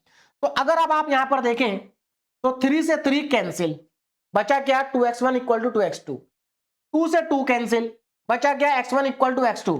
तो यही तो हमें प्रूव करना था, अगर x1 x2 के बराबर है तो फंक्शन क्या होगा? वन वन होगा। तो ये फंक्शन कैसा है? वन वन फंक्शन है। क्लियर है? अगले क्वेश्चन पे चलते हैं, बहुत ही इंपॉर्टेंट क्वेश्चन है, AKTU यूनिवर्सिटी में कई बार पूछा जा चुका है, जैसे कि 21 में भी पूछा गया, 24 में भी पूछा गया, उससे पहले भी कई बार आ चुका है। क्वेश्चन क्या है? Check whether the function is injective और नॉट। अब देखो इंजेक्टिव का मतलब क्या होता है? One one. देखो नाम याद रखना, वन वन भी लिखा हुआ आ सकता है, इंजेक्टिव भी लिखा हुआ आ सकता है। क्लियर है? चलिए, और नॉट, और यहां पर जो फंक्शन है वो R से R में डिफाइन है। अब देखो यहां पर, अब आप सोच रहे होंगे सर अभी तो आप कह रहे थे ये बहुत इंपॉर्टेंट है, लेकिन अभी हमने इसका कोई यूज किया ही नहीं है, अब करेंगे। यहां पर आ जाओ जरा, यहां पर हमारा फंक्शन R से R में डिफाइन है, ध्यान रखना कहां से कहां डिफाइन है? R से R में, मतलब इसके डोमेन क्या है? रियल नंबर, इसके कोडोमेन क्या है? रियल नंबर, ठीक है। अब इधर आ जाओ, ये मेरे पास फंक्शन है, तो सबसे पहले मैं क्या करूंगा? x1 x2 को लूंगा, कहां से लूंगा? इस पहले वाले रियल नंबर से, डोमेन से, ठीक है। उसके बाद fx1 को fx2 के इक्वल पुट कर दूंगा, कर दिया मैंने। अब यहां पर अगर आप x1 रखते हैं तो ये बन जाएगा x1 स्क्वायर माइनस 1, और अगर आप यहां पर x2 रखते हैं तो ये बन जाएगा x2 स्क्वायर माइनस 1, ठीक है। यहां पर 1 से 1 तो कैंसिल हो गया, 1 से 1 खत्म, बचा क्या x1 square equal to x2 square. अब जरा फोकस करो, कुछ बच्चे यहां पर गलती कर देते हैं, वो -2 से 2 को काट देते हैं। क्या ये सही है? क्या हम स्क्वायर से स्क्वायर कैंसिल कर सकते हैं क्या? नहीं कर सकते। क्यों नहीं कर सकते, अब जरा समझ लेते हैं। देखो क्यों नहीं कर सकते, हम इसलिए नहीं कर सकते क्योंकि x1 x2 क्या है, रियल नंबर है। क्या है, रियल नंबर। अब मुझे एक बात बताओ, क्या -2 रियल नंबर है? बिल्कुल है, मैंने इसका स्क्वायर लगा दिया। क्या 2 रियल नंबर है? बिल्कुल है, इसका भी स्क्वायर लगा दिया। अब मुझे बताओ क्या ये दोनों आपस में बराबर है? बिल्कुल बराबर है, ये भी 4 है, ये भी 4 है। अब मुझे ये बताओ, अगर मैं यहां पर स्क्वायर से स्क्वायर को काट दूं तो क्या यह सही बात है? गलत हो गया। -2 2 के बराबर कैसे हो जाएगा? तो इसका मतलब आप स्क्वायर से स्क्वायर को कैंसिल आउट नहीं कर सकते। क्यों? क्योंकि x1 x2 क्या है, रियल नंबर है। तो रियल नंबर है, कैंसिल आउट नहीं कर सकते, इसका मतलब ये दोनों बराबर नहीं है, x1 x2 बराबर नहीं है। आप इसको सॉल्व करके देख लो। अगर आप इसको इधर लेके आते हैं तो यहां पर फॉर्मूला लग जाएगा a square minus B square का, a minus B a plus B आएगा। मतलब अगर आप इस फैक्टर को 0 रखोगे तो बराबर आएगा, इसको 0 रखोगे तो बराबर नहीं आएगा। देखो यहां पर x1 जो है वो माइनस x2 के बराबर है, तो कंक्लूजन ये है कि हमेशा x1 x2 के बराबर नहीं है, हमेशा बराबर नहीं है। कभी कभी हो भी सकता है। देखो कब हो सकता है, अगर मान लीजिए 2 का स्क्वायर इधर भी लिखा है, 2 का स्क्वायर इधर भी लिखा है, तो बराबर हो जाएगा। आप स्क्वायर से स्क्वायर काट दो, बराबर ही आएगा, कोई दिक्कत नहीं है। तो ये फंक्शन हमारा इंजेक्टिव नहीं है, और अगर ये इंजेक्टिव नहीं है, 1 1 नहीं है, तो 100% ये मैनी वन है। अब आपको इसकी इंपॉर्टेंस समझ में आई? अगर नहीं आई तो मैं समझाता हूं इसकी इंपॉर्टेंस क्या है। देखो अगर यहां पर इसकी जगह पर, अगर मैं इसकी जगह पर यहां पर लिख देता हूं, ध्यान से देखना जरा, अगर मैं लिख देता हूं n से n, और ये क्वेश्चन आगे आएगा। अब मैंने यहां पर चेंज कर दिया, r की जगह क्या कर दिया, नेचुरल नंबर कर दिया। बोले बात समझ में आ रही है? क्या कर दिया, नेचुरल नंबर। अगर ये दोनों के दोनों सेट नेचुरल नंबर के हैं तो हम x1 x2 कहां से लेंगे? अब हम r से नहीं लेंगे, अब हम नेचुरल नंबर से लेंगे। बात समझ में आ रही? x1 x2 क्या नेचुरल नंबर है। अगर x1 x2 नेचुरल नंबर है तो मैं स्क्वायर से स्क्वायर काट सकता हूं, पहले नहीं काट सकता था, अब काट सकता हूं। क्यों? क्योंकि दोनों के दोनों नेचुरल नंबर हैं, और अगर दोनों के दोनों नेचुरल नंबर हैं तो दोनों हमेशा बराबर ही होंगे। अगर ये दोनों बराबर नहीं होंगे तो कभी इक्वल नहीं हो सकते। तो इसका मतलब x1 x2 हमेशा बराबर ही होंगे, इसीलिए उनका स्क्वायर भी बराबर है। तो अगर दो नेचुरल नंबर इक्वल है तो उनका स्क्वायर भी इक्वल होगा। या आप ऐसा कह सकते हैं कि अगर दो नेचुरल नंबर का स्क्वायर बराबर है तो दोनों नेचुरल नंबर बराबर होंगे। तो अब आपको क्लियर हो गया होगा कि इससे कितना फर्क पड़ता है। तो अगर यहां पर ये क्वेश्चन में इसकी जगह पर ये लिखा होता ना, तो ये फंक्शन हमारा 1 1 होता। क्या होता है, 1 1। चलिए भाई, अब आपको क्लियर हो गया होगा, मेरे ख्याल से 1 1 का कॉन्सेप्ट क्लियर हो गया होगा कि क्वेश्चन को कैसे सॉल्व करते हैं। बहुत सारे बच्चे इस क्वेश्चन को गलत करते हैं, बहुत सारे। मैंने बहुत सारे बच्चों को देखा है, वो क्या करते हैं, स्क्वायर से स्क्वायर काट देते हैं, दोनों को बराबर कर देते हैं और लिख देते हैं 1 1 फंक्शन, और खुश हो जाते हैं हमारा क्वेश्चन सही है। 0 नंबर मिलेगा बेटा। आगे बढ़ते हैं। Check whether the function is 1 1 और नॉट। हमें ये चेक करना है कि ये जो फंक्शन है 1 1 है या नहीं है। अब देखो अगेन यहां पर एक और इंपॉर्टेंट कॉन्सेप्ट आपको समझ में आएगा। 1 1 है या नहीं चेक करते हैं। ये हमारा फंक्शन है, ठीक है। तो यहां पर देखो डोमेन क्या है, रियल नंबर का सेट है। रेंज क्या है, सॉरी कोडोमेन क्या है, वो भी रियल नंबर है। तो हम क्या करेंगे, डोमेन वाले सेट से दो नंबर ले लेंगे, x1 और x2। याद रखना x1 x2 क्या रियल नंबर है। fx1 fx2 के बराबर पुट करेंगे तो क्या आ जाएगा, जब आप x1 रखेंगे तो x1 का क्यूब प्लस 2 आ जाएगा, जब आप x2 रखेंगे तो ये x2 का क्यूब प्लस 2 आ जाएगा, ठीक है। 2 से 2 यहां पर कैंसिल आउट हो जाएगा, 2 से 2 कैंसिल हो गया, x1 cube equal to x2 cube हो गया। क्या मैं यहां पर क्यूब से क्यूब को काट सकता हूं? देखो वैसे क्यूब से क्यूब, या हम ऐसा कह सकते हैं, अगर मैं यहां पर दोनों तरफ क्यूब रूट ले लूं, क्या ले लूं, क्यूब रूट, तो क्या मैं ले सकता हूं? अब जरा ध्यान से देखो, ले सकते हैं कि नहीं। देखो सेट में रियल नंबर है, सेट में रियल नंबर है, क्या हम क्यूब रूट ले सकते हैं? क्या पावर 3 से पावर 3 को हटा सकते हैं? बिल्कुल हटा सकते हैं। क्यों हटा सकते हैं? क्योंकि इस बार क्यूब है। और मैं आपको एक चीज बता दूं, अगर दो नंबर का क्यूब इक्वल है, अगर दो नंबर का क्यूब इक्वल है तो इसका मतलब वो दोनों नंबर सेम होंगे, क्योंकि दो अलग अलग नंबर का क्यूब सेम नहीं हो सकता। दो अलग अलग नंबर का स्क्वायर सेम हो सकता है, लेकिन दो अलग अलग नंबर का क्यूब सेम नहीं हो सकता। भाई नेगेटिव का क्यूब नेगेटिव ही होगा, पॉजिटिव का क्यूब पॉजिटिव होगा, लेकिन स्क्वायर में ऐसा नहीं है, नेगेटिव का स्क्वायर पॉजिटिव होता है।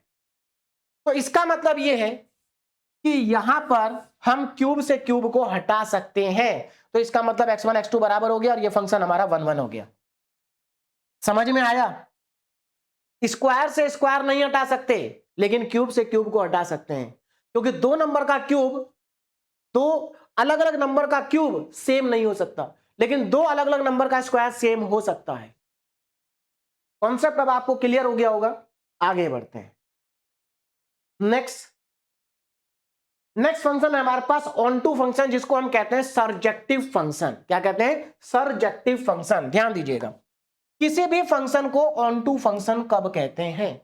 किसी भी फंक्शन को ऑन टू फंक्शन कब कहते हैं? A function is said to be onto function if every element of set B has pre image in set A. कितना आसान है, देखिए क्या लिखा है, if every element of set B has pre image in set A. देखो function में हमने क्या पढ़ा था कि सेट ए के एवरी एलिमेंट की इमेज होनी चाहिए, तब हम उसको फंक्शन कहते हैं। ऑन टू फंक्शन क्या कहता है कि सेट बी के सभी एलिमेंट की अगर प्री इमेज भी है तो उसको हम ऑन टू फंक्शन कहेंगे। देखो फंक्शन में क्या होता है, फंक्शन में हमने ये पढ़ा है कि सेट बी के अंदर कोई एलिमेंट खाली भी रह सकता है, कोई दिक्कत नहीं है। लेकिन ऑन टू फंक्शन ये कहता है कि सेट बी के अंदर अगर कोई एलिमेंट खाली नहीं है तो वो ऑन टू है। तो आप यहां पर देखो, सेट बी के अंदर चार एलिमेंट है, चारों एलिमेंट की प्री इमेज है। सेट बी के अंदर तीन एलिमेंट है और तीनों एलिमेंट की प्री इमेज है। देखो यहां पर एक एलिमेंट की दो प्री इमेज है, उससे कोई दिक्कत नहीं है। ऑन टू की डेफिनेशन ये कहती है कि सेट बी के एवरी एलिमेंट की प्री इमेज होनी चाहिए। अगर सेट बी के एवरी एलिमेंट की प्री इमेज है तो वो फंक्शन हमारा ऑन टू फंक्शन होगा। बात खत्म। क्लियर है? अच्छा, अगर इस वाली मैपिंग पर आप ध्यान दें तो ये मैपिंग हमारी 1 1 की भी है। भाई 1 1 फंक्शन की मैपिंग भी यही होती है और ये ऑन टू की भी है। इसका मतलब ये जो मैपिंग है ये 1 1 की भी है, ऑन टू की भी है। और अगर इस मैपिंग की मैं बात करूं तो ये ऑन टू की तो है लेकिन 1 1 की नहीं है। इसका मतलब 1 1 की नहीं है तो मैनी वन की है। तो ये मैपिंग हमारी किसकी हो गई? Many one onto function की हो गई। क्लियर है? आगे बढ़े। अच्छा, एक और इंपॉर्टेंट चीज, ये तो मैपिंग डायग्राम तो हमें समझ में आ गया कि अगर सेट बी के सभी एलिमेंट की प्री इमेज है तो वो फंक्शन ऑन टू होगा। लेकिन एग्जाम में जब क्वेश्चन आएगा तो कैसे करेंगे? एग्जाम में हमें एक फंक्शन गिवन होगा और हमसे पूछा जाएगा कि बताओ फंक्शन ऑन टू है या नहीं है। तो यहां पर एक इंपॉर्टेंट चीज, एक इंपॉर्टेंट कॉन्सेप्ट है, उसको समझिए जरा।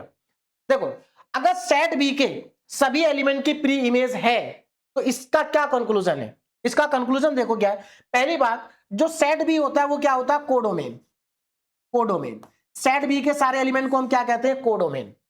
सेट बी के सारे एलिमेंट को हम क्या कहते हैं? कोडोमेन। अब मुझे एक बात बताओ, क्या सेट बी के अंदर कोई एलिमेंट खाली है? नहीं है, मतलब ये सबके सब इमेज है। तो अब मुझे बताओ इसकी रेंज क्या होगी? इसकी रेंज भी यही होगी। भाई जब कोई एलिमेंट इधर खाली नहीं है तो इसका मतलब रेंज क्या होगी? सेट बी के सारे एलिमेंट यहां पर रेंज है। तो इसका मतलब यह हुआ कि यहां पर रेंज और कोडोमेन बराबर है। यहां पर भी आप देखो, रेंज और कोडोमेन बराबर है। तो ऑन टू फंक्शन में रेंज और कोडोमेन हमेशा इक्वल होती है। क्या होती है? इक्वल होती है। तो अगर आपसे क्वेश्चन में पूछा गया है कि चेक करो गिवन फंक्शन ऑन टू है या नहीं है, तो आप कैसे चेक करेंगे? आप ये चेक करेंगे कि डोमेन और कोडोमेन इक्वल है या नहीं है। अगर डोमेन और कोडोमेन इक्वल है तो फंक्शन हमारा क्या होगा? ऑन टू होगा। और अगर, सॉरी मैंने गलत बोल दिया, कोडोमेन और रेंज, अगर कोडोमेन और रेंज इक्वल है तो फंक्शन हमारा ऑन टू होगा। और अगर कोडोमेन और रेंज इक्वल नहीं है तो फंक्शन हमारा ऑन टू नहीं होगा। और अगर फंक्शन ऑन टू नहीं होगा तो फंक्शन होगा इनटू। क्या होगा? इनटू। अब देखो इनटू फंक्शन क्या है? A function is an into function if there exist an element in B having no pre image in A. मतलब अगर सेट बी के अंदर कोई ऐसा एलिमेंट है जिसकी कोई प्री इमेज नहीं है तो उसको हम क्या कहेंगे, इनटू फंक्शन कहेंगे। आप इसमें देखो डी की कोई प्री इमेज नहीं है तो कैसा फंक्शन है, इनटू है। यहां पर बी की कोई प्री इमेज नहीं है तो ये भी कैसा है, इनटू है। बोलो बात समझ में आ रही है? तो ये भी इनटू है, ये भी इनटू है। तो अब आपको क्लियर हो गया होगा कि इनटू और ऑन टू में क्या डिफरेंस है। तो अगर कोई फंक्शन ऑन टू नहीं है तो 100% वो इनटू होगा। तो ये भी आपको समझ में आ गया। अब इनके ऊपर बेस्ड क्वेश्चन सॉल्व करते हैं। पहला क्वेश्चन हमारे पास आ गया, देखिए क्या है। सो दैट द फंक्शन, हमें ये शो करना है कि ये जो फंक्शन लिखा हुआ है defined by f x, function हमें गिवन है f x equal to x square for all x belong to real number is an onto function. हमें ये शो करना है कि ये ऑन टू फंक्शन है। कैसा है, ऑन टू। तो हमें क्या करना पड़ेगा, हमें ये प्रूव करना पड़ेगा कि जो कोडोमेन और रेंज है दोनों बराबर है। एक बार देखो डायरेक्ट बता सकते हैं है या नहीं बराबर। डोमेन का मतलब सॉरी, कोडोमेन का मतलब होता है ये वाला सेट, है ना। देखो इस फंक्शन की ये तो डोमेन हो गई और ये कोडोमेन हो गई। तो कोडोमेन क्या है, पॉजिटिव रियल नंबर है। कोडोमेन क्या है, पॉजिटिव रियल नंबर है। रेंज का मतलब क्या है, देखो रेंज का मतलब ये है, रेंज का मतलब ये है आउटपुट। मतलब आप यहां पर जब x की जगह पर कोई भी रियल नंबर पुट करोगे तो आउटपुट क्या आएगा। मुझे एक बात बताओ, क्या लिखा है यहां पर, स्क्वायर लिखा है। अगर आप x की जगह कोई भी वैल्यू पुट करो, कोई भी वैल्यू पुट करो, जो आपकी रेंज है, जो आपकी रेंज है वो पॉजिटिव रियल नंबर आएगी। क्या आएगी, पॉजिटिव रियल नंबर, क्योंकि स्क्वायर है कभी निगेटिव नंबर आएगा ही नहीं। तो आउटपुट क्या मिलेगा आपको, पॉजिटिव रियल नंबर मिलेगा। इनपुट आप कोई भी रियल नंबर पुट कर सकते हैं, आउटपुट हमेशा आपको पॉजिटिव रियल नंबर मिलेगा। इसका मतलब इस फंक्शन की रेंज क्या है, पॉजिटिव रियल नंबर, और इस फंक्शन की कोडोमेन क्या है, पॉजिटिव रियल नंबर। दोनों इक्वल हैं, तो इसका मतलब कोडोमेन और रेंज दोनों बराबर हैं। तो ये जो हमारा फंक्शन है ये ऑन टू फंक्शन होगा, और वही यहां पर लिखा है। देखो जरा, अब करना कैसे एग्जाम में वो मैं आपको बताता हूं, करने का तरीका क्या है। अगर आपको वर्किंग रूल में इधर लिख देता हूं, अगर आपको ये चेक करना है कि गिवन फंक्शन ऑन टू है या नहीं है, तो आपको दो स्टेप फॉलो करने पड़ेंगे। दो स्टेप आपको फॉलो करने पड़ेंगे। Step number one, step number one, सबसे पहले आप क्या करेंगे, put f x equal to y. आप एफ एक्स की जगह पर वाई पुट कर देंगे, एफ एक्स की जगह पर वाई पुट कर देंगे। यहां पर ध्यान दो, फंक्शन क्या था, f x equal to x square था, एफ एक्स की जगह पर वाई पुट कर दिया। ये आपका स्टेप नंबर वन है।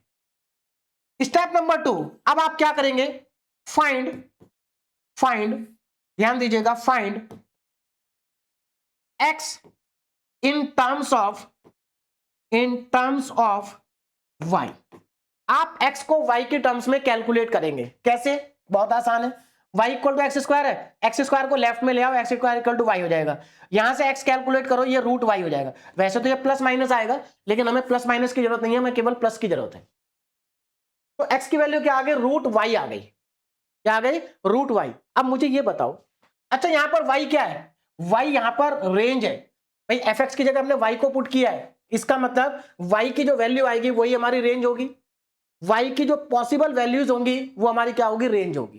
तो यहां पर y हमारा किसको डिनोट कर रहा है, रेंज को डिनोट कर रहा है। अब जरा यहां पर चेक करो, मुझे ये बताओ y की कौन कौन सी वैल्यू हम यहां पर पुट कर सकते हैं। ये रूट में है, देखो रूट में है।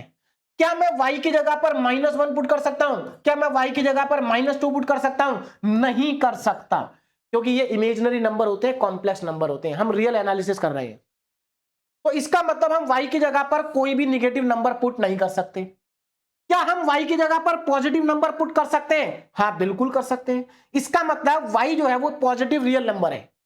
y क्या है, पॉजिटिव रियल नंबर है। और अगर y पॉजिटिव रियल नंबर है तो इसका मतलब फंक्शन की रेंज रियल नंबर है, और अगर फंक्शन की रेंज रियल नंबर है तो फंक्शन की कोडोमेन भी रियल नंबर है, पॉजिटिव रियल नंबर है। मतलब फंक्शन की जो रेंज है वो पॉजिटिव रियल नंबर है, कोडोमेन भी पॉजिटिव रियल नंबर है। इसका मतलब रेंज और डोमेन बराबर है, और अगर रेंज और डोमेन बराबर है तो हमारा जो फंक्शन है वो ऑन टू फंक्शन होगा। क्लियर हो गया, आगे बढ़े next question. Question number 6, discuss the surjectivity of the following function. Surjectivity मतलब हमें ये चेक करना है कि नीचे जो दो फंक्शन आपको दिए गए हैं ये ऑन टू है या नहीं है। अब चेक करते हैं वन बाय वन दोनों को। पहला वाला ले लेते हैं, यहां पर फंक्शन कहां से कहां पर डिफाइन है, आर से आर में डिफाइन है, ठीक है। फंक्शन हमें गिवन है x क्यूब प्लस 2 और x यहां पर रियल नंबर को बिलोंग करता है, कोई दिक्कत नहीं है। हमें क्या करना है, सबसे पहले हमने फंक्शन को लिखा। स्टेप नंबर 1, हमारा स्टेप नंबर 1 क्या था, एफ की जगह y पुट कर रहे हैं, तो देखो एफ की जगह y पुट कर दिया। स्टेप नंबर 2 क्या है, अब हमें x को फाइंड करना है इन टर्म्स ऑफ y। तो मैंने क्या किया, 2 को इधर ले आया, y minus two equal to x cube को इधर लिखा, y माइनस टू को इधर लिखा। यहां से क्यूब हटाया तो यहां पर क्यूब रूट लगा दिया। देखो अब मैं आपको पहले तो मैं डायरेक्ट ही बता देता हूं, उसके बाद हम इस पे आएंगे, पहले डायरेक्ट बात कर लेते हैं। देखो मेरी बात को जरा ध्यान से सोचो, इस फंक्शन की कोडोमेन क्या, रियल नंबर है। इस फंक्शन की कोडोमेन क्या, रियल नंबर है। अब मुझे ये बताओ, इसको देख करके इसकी रेंज क्या हो सकती है, इसकी रेंज क्या हो सकती है। तो देखो इसकी रेंज भी रियल नंबर होगी। अब रियल नंबर क्यों होगी, क्योंकि आप x क्या है, देखो x क्या है, डोमेन, x जो है वो डोमेन का एलिमेंट है। आप x की जगह पर कोई भी रियल नंबर पुट करो, कोई भी कर सकते हो, आपको आउटपुट में भी रियल नंबर मिलेगा। बात समझ में आ रही, मतलब आपको आउटपुट में पॉजिटिव नंबर भी मिलेंगे, निगेटिव नंबर भी मिलेंगे, मतलब पूरा का पूरा रियल नंबर का सेट मिल जाएगा। तो इसका मतलब इस फंक्शन की जो रेंज है वो भी रियल नंबर है और कोडोमेन भी रियल नंबर है, दोनों बराबर हो गए। इसका मतलब फंक्शन क्या है, ऑन टू है। और देखो यहां पर आप चेक करके देखो, मुझे ये बताओ यहां पर y की क्या कोई ऐसी वैल्यू है जिसके लिए फंक्शन डिफाइन ना हो। तो y की ऐसी कोई भी वैल्यू नहीं है जिसके लिए फंक्शन डिफाइन ना हो। आप यहां पर y की जगह पर कोई भी रियल नंबर पुट कर सकते हैं। इसका मतलब y जो है वो रियल नंबर को बिलोंग करता है। इसका मतलब फंक्शन की जो रेंज है वो रियल नंबर है। भाई y की वैल्यू का मतलब है रियल नंबर, सॉरी रेंज। तो यहां पर फंक्शन की जो रेंज है वो रियल नंबर है। क्या है, रियल नंबर। बोलो बात समझ में आ गई। तो range of function, codomain of function दोनों बराबर हैं। इसका मतलब हमारा जो फंक्शन है वो सर्जेक्टिव है। क्या है, सर्जेक्टिव है। हमेशा ध्यान रखना, अगर यहां पर y माइनस टू की पावर 1/2 आ जाएगी तो अब y को हम greater than equal to 2 put कर सकते हैं, लेस देन 2 पुट नहीं कर सकते, क्योंकि उसमें क्या हो जाएगा, ये कॉम्प्लेक्स नंबर बन जाएगा।